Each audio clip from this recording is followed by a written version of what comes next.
दोस्तों, ये कहानी है मिस्टर प्राण की, जो कि एक सफल व्यापारी थे। दुर्भाग्यवश वह बीमार हो गए और कई महीनों तक बिस्तर पर पड़े रहे। उनकी अनुपस्थिति में उनके व्यापार को भारी हानि उठानी पड़ी और कर्जदार हो गए। बीमारी से ठीक हो जाने के बाद उन्हें अनेक समस्याओं का सामना करना पड़ा। उधारदाता और लेनदार उन्हें परेशान करने लगे। समस्या का कोई समाधान नहीं मिल रहा था। कर्ज के बोझ तले दबे दबे कुकरी की नौबत आ गई। बीमारी के कारण उनका शरीर बहुत कमज़ोर हो चुका था, जिसके कारण वह अधिक परिश्रम करने में भी असमर्थ थे। उन्हें वित्तीय सहायता की तुरंत आवश्यकता थी। ऐसा ना हो पाने पर वह तनाव से ग्रस्त तो रहने लगे। जब कोई व्यक्ति तनाव में जीता है तो अपना मानसिक संतुलन खो बैठता है। मिस्टर प्राण भी इसी अवस्था में डगमगाते कदमों से अपने कार्यालय जा रहे थे। चलते चलते अचानक एक व्यक्ति से टकरा गए। जिस व्यक्ति से उनकी टक्कर हुई वह एक सभ्य व सुशिक्षित व्यक्ति प्रतीत होता था। सुंदर वेशभूषा और गले में लटकती हुई टाई से वह एक बड़ा बिजनेसमैन लग रहा था। टक्कर लगने के कारण जब मिस्टर प्राण जमीन पर गिरे तो उस व्यक्ति ने प्राण की सहायता की। प्राण अपने पूरे होश में ना होने के कारण उस व्यक्ति का मन से धन्यवाद किए बिना आगे बढ़ गए। उस व्यक्ति ने प्राण को पुकारा और उनका हालचाल पूछने लगा। एक अनजान व्यक्ति द्वारा संवेदना दर्शाए जाने पर मिस्टर प्राण भावुक हो चुके थे। भावुक होकर प्राण ने अपनी सारी व्यथा कथा उस अनजान व्यक्ति को सुना दी। उस व्यक्ति ने प्राण की व्यथा न केवल शांतिपूर्वक सुनी, बल्कि उनको वित्तीय सहायता देने को भी तैयार हो गया। मिस्टर प्राण को उसकी बात पर विश्वास नहीं हुआ। यह कोई साधारण पुरुष नहीं, बल्कि कोई देवता था जिसे भगवान ने उनकी मदद करने के लिए भेजा था। उन्हें लगा हो ना हो यह व्यक्ति मजाक कर रहा है। इसी बीच उस व्यक्ति ने अपनी चेक बुक निकाली, उनका नाम पूछा और एक भारी भरकम रकम का चेक काटकर उनके हाथ में थमा दिया। तत्पश्चात वह व्यक्ति वहां से चला गया। मिस्टर प्राण कभी चेक को देखते, कभी उस पर लिखी हुई राशि को। उन्हें विश्वास नहीं हो रहा था कि कोई अनजान व्यक्ति इतनी बड़ी राशि का चेक उन्हें दे गया है। इतनी अधिक राशि से तो उनके सारे संकट दूर हो जाएंगे, सारी कर्जदारी दूर हो जाएगी। सब लेनदारों का भुगतान करने के पश्चात भी उनके पास काफ़ी धन बच जाएगा। यह व्यक्ति वास्तव में कोई भगवान का दूत ही था। धन्यवाद करने से पहले ही वह व्यक्ति वहां से जा चुका था। प्राण उसका नाम, पता और फ़ोन नंबर भी नहीं पूछ पाए थे। जो भी हो, प्राण को उसकी सारी समस्याओं का हल मिल गया था। चेक की धनराशि ने उनमें नए प्राण फूंक दिए। उनका खोया हुआ विश्वास पुनः प्राप्त हो चुका था। वह जानते थे कि अब सब कुछ ठीक हो जाएगा। अब वह जी जान से अपने कार्य में व्यस्त हो गए। उसने बैंक से चेक का भुगतान प्राप्त नहीं किया और उस चेक को कठिन समय में प्रयोग करने के विचार से संभाल कर अलग से रख दिया।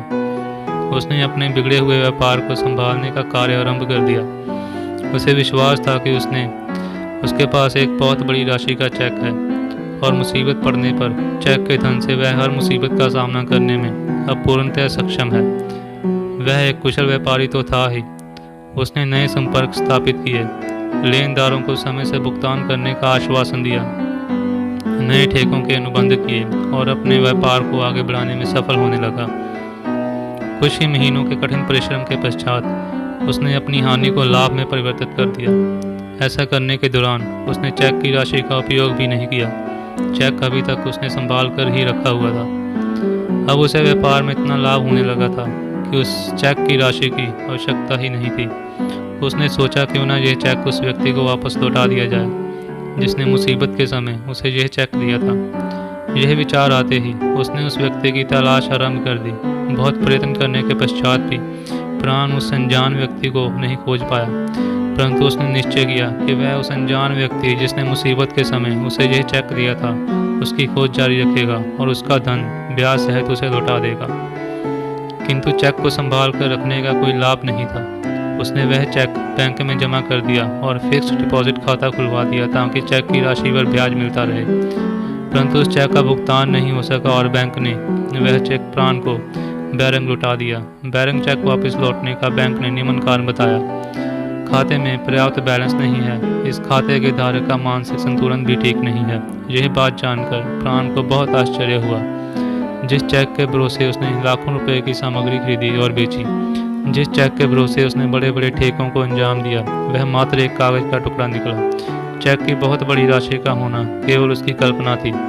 जो कुछ भी था, उस चेक ने प्राण के जीवन में नए प्राण फूंक दिए थे, उसकी हिम्मत और हौसले को बुलंद कर दिया था और वह पुनः एक सफल व्यापारी बन गया था। क्या यह कमाल चेक का था? नहीं, यह कमाल तो उसके आत्मविश्वास का था। चेक तो उसके खोए हुए विश्वास को जगाने का एक सहारा बना, भले ही वह काल्पनिक था। एक सफल व्यापारी बनने के गुण तो उसमें पहले से ही विद्यमान थे। कठिनाइयों में घिरकर वह अपने उस गुण को कुछ समय के लिए भूल गया था। अब उसे अपने आप पर और भी विश्वास होने लगा था। दोस्तों, कभी कभी हमारे साथ भी ऐसा ही होता है। हम विपरीत परिस्थितियों में अपना आत्मविश्वास खो देते हैं, लेकिन सत्य ये है कि हमारे गुण सदैव हमारे साथ रहते हैं। आवश्यकता होती है अपने आत्मविश्वास और अपनी क्षमता पर भरोसा बनाए रखने की। हमारे गुणों को कोई बाहरी ताकत हमसे छीन नहीं सकती, वह सदैव हमारे पास रहते हैं। यदि मैं गायक हूँ तो गायन की कला को कोई मुझसे छीन नहीं सकता। हाँ, बुरे हालात मेरी इस कला को दबा तो सकते हैं, परंतु मुझसे छीन नहीं सकते। जो गुण हमारे पास हैं वो सदैव हमारे पास ही रहेंगे। शर्त एक ही है, हमें अपने विश्वास पर विश्वास रखना होगा। अपनी शक्तियों व क्षमताओं को पहचानने का एकमात्र जो रास्ता है वह है अपने आप को कठिन परिस्थितियों में संभाल कर रखना। विपदा के आने पर, कठिनाइयों में फंस जाने पर हमें घबराकर अपनी आंखें नहीं बंद करनी, बल्कि जी जान से उन कठिनाइयों का सामना करना है। ये कहना जितना आसान है, करना उतना ही मुश्किल है। कठिनाइयों का सामना करने के लिए हमें नए नए जोखिम उठाने होंगे, अपनी कार्य पद्धति को बदलना होगा, अपने विचारों को नई दिशा देनी होगी। जब ऐसा सब कुछ हम करना सीख लेंगे तो हमारे गुणों में पारंगतता आ जाएगी। किसी भी क्षेत्र में पारंगत बनने के लिए कठोर तपस्या करनी पड़ती है।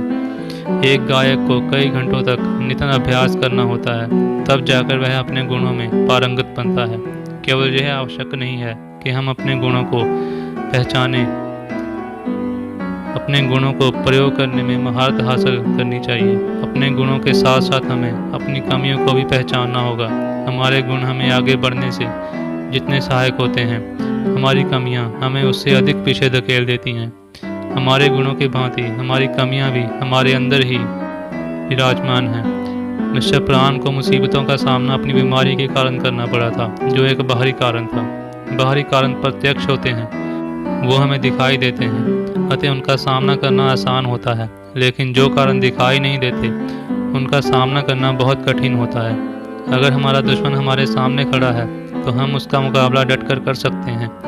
छुपे हुए दुश्मन का सामना करना बड़ा कठिन होता है। इसी प्रकार हमारे अंदर जो कमियां छिपी हुई हैं, हमें उन्हें पहचानना होगा, अन्यथा वे कभी भी धोखा दे सकती हैं। यदि हम अपनी कमी और कमजोरियों को ठीक से पहचान लेंगे तो उन्हें दूर करने में आसानी होगी।